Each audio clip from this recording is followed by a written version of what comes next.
Good morning, everyone. This is Chair French, and I'm convening the regularly scheduled business meeting of the Kansas Corporation Commission for this Thursday, October 14th. I'm joined by my colleagues, Commissioner Keene and Commissioner Duffy this morning. On our agenda today, we have 10 consent agenda items and 2 noticed items. We will begin with our consent agenda. Commissioners, you've had the opportunity to review the 10 proposed items on the consent agenda. Let me ask at this time whether you have any questions on those items, and I will begin with Commissioner Keene. Good morning, Chair French. I intend to vote to approve all items on the consent agenda with the exception of item number 10 involving Keto Inc., for which I intend to recuse. Okay, very good. Commissioner Duffy, do you have any questions? Good morning, Chairman French. I have no questions.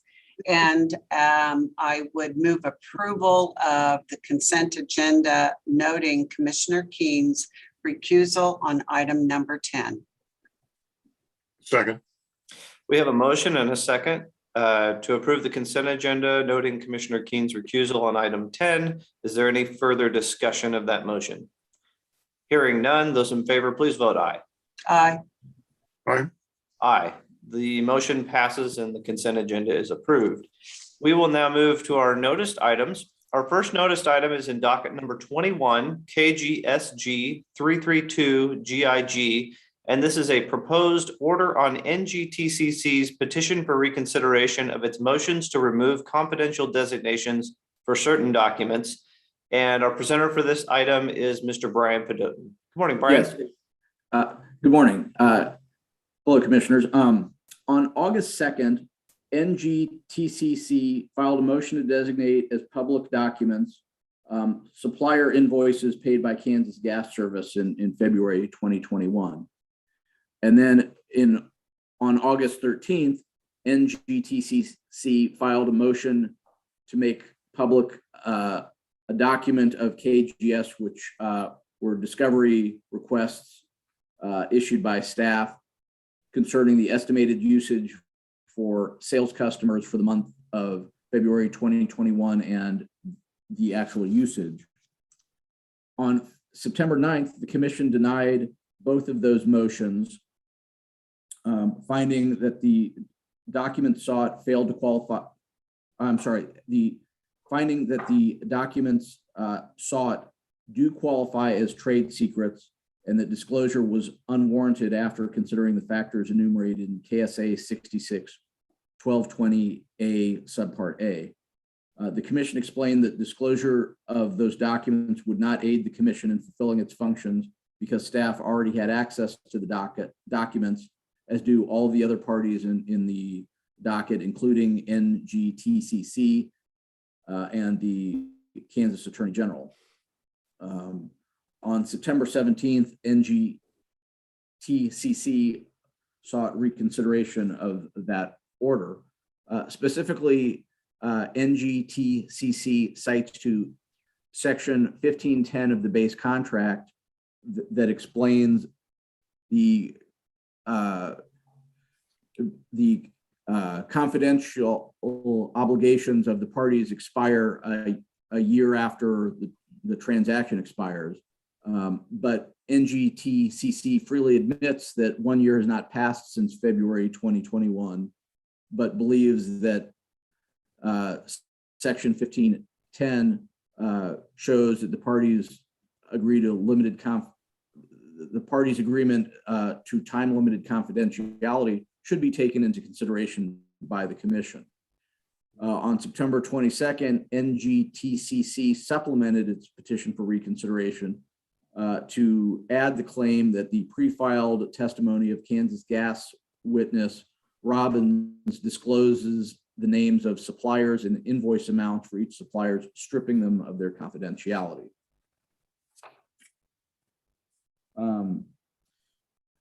The supplemental filing suggests the items that NGTCC seeks to be made public are already public.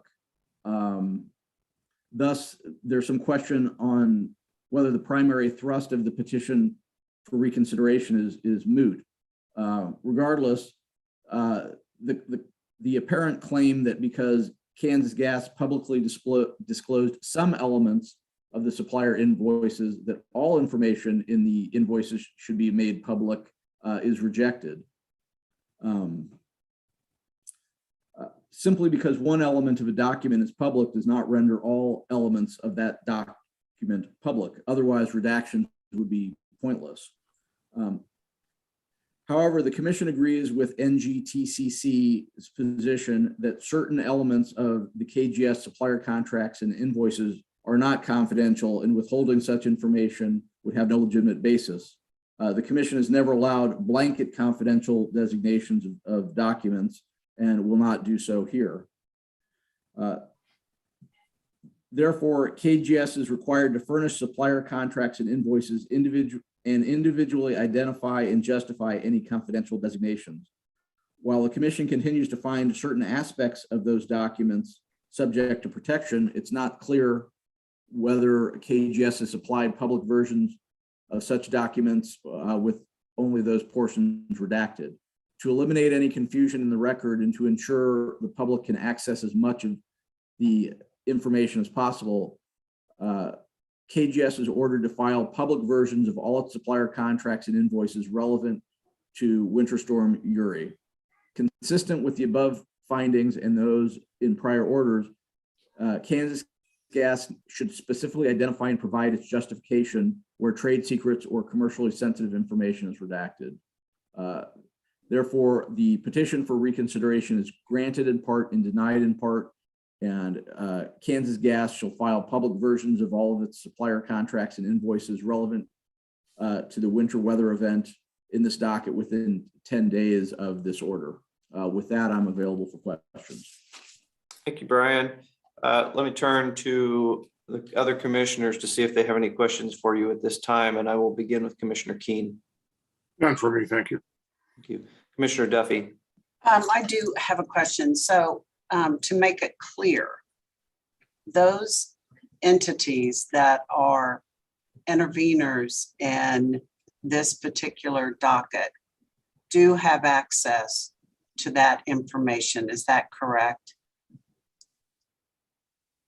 Yeah, I mean, there is some, we have pending motions for amended protective orders that would clarify some of this in terms of, there is commercially sensitive information, and so there's the competitors can't see some of the information, and that's what the subject of those motions for protective orders are.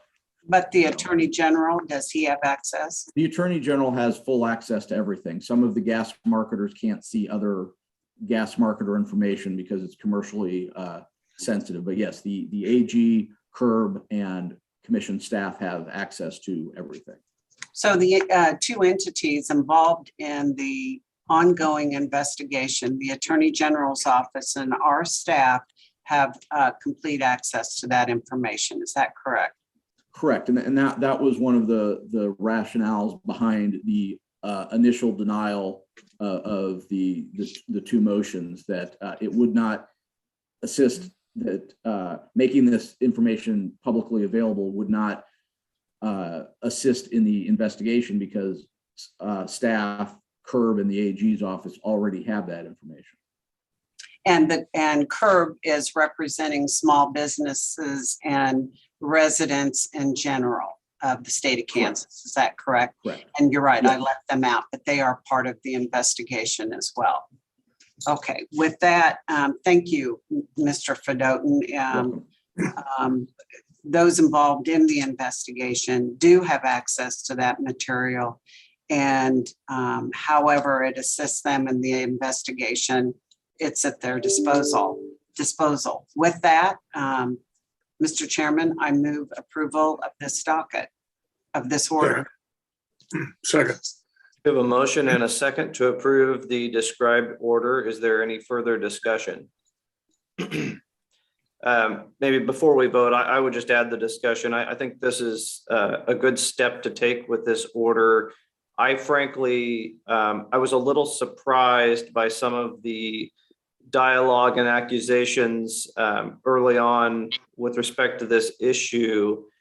I had always assumed that there were public versions of these documents out there.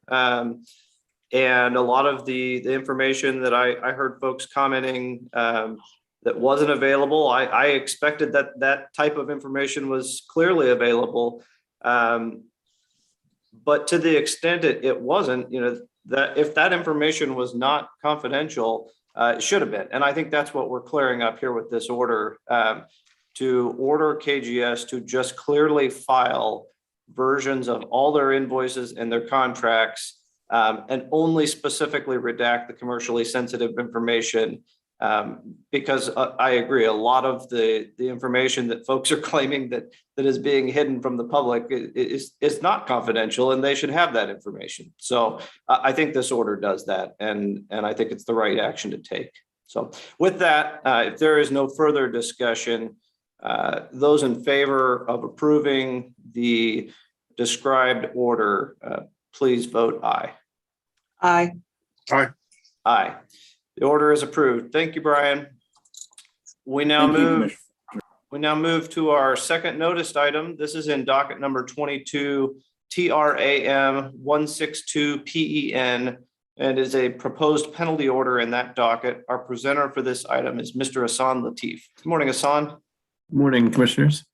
The penalty order before you is the result of an investigation of JAS Express Incorporated, a common carrier that hauls general freight, produce, grain, feed, hay, and other farm products operating out of Lewis, Kansas.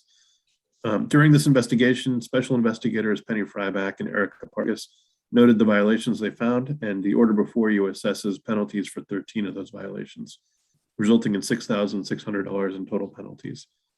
The violations included a $3,000 fine for permitting a driver to prepare false records of duty status.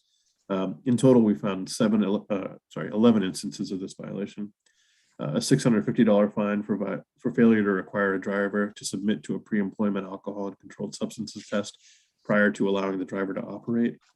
And a $750 fine for failure to maintain records of inspection and vehicle maintenance on the commercial motor vehicles being operated. The remaining violations were for failures related to the carrier's drug and alcohol testing program, as well as failures to retain inspections and other required documents, among other things. Staff believes the $6,600 in penalties is the proper course of action to ensure compliance with the applicable motor carrier rules and regulations. And with that, staff recommends approval of this order. I and members of staff are available to answer any questions you have. Thank you, Hassan. Let me ask at this time whether the commissioners have any questions on this proposed order, and I will begin with Commissioner Keen. No questions, a couple of comments if I might. Thank you, Hassan. I think that was an excellent summary of what's involved in this particular docket. Again, I just really want to commend all the troopers and staff we have out there across the landscape for their diligence and their thoroughness. The obvious import of all of these transportation matters, and the significant import of it, is public safety.